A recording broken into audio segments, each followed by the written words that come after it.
हर घर तिरंगा अभियानांतर्गत शहरमध्ये भाजपतर्फे भव्य तिरंगा पदयात्रा काढण्यात आली। पालकमंत्री जयकुमार गोरे, महापौर विनायक कोंडाल आणि आमदार देवेंद्र कोठे यांच्या उपस्थितीत मेकॅनिक चौकातून पदयात्रेला सुरुवात होऊन डॉ. बाबासाहेब आंबेडकर चौकात समारोप झाला।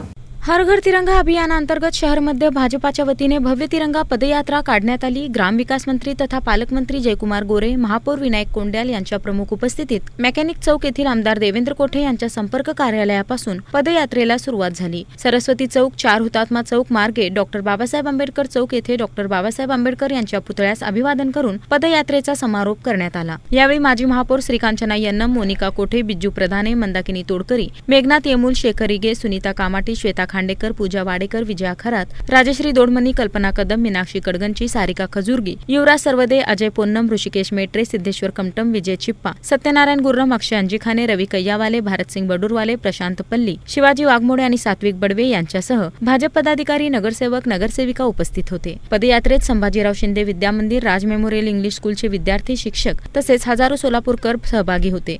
भारत माता की जय आणि वंदे मातरमच्या घोषणांनी परिसर दुमदुमून गेला।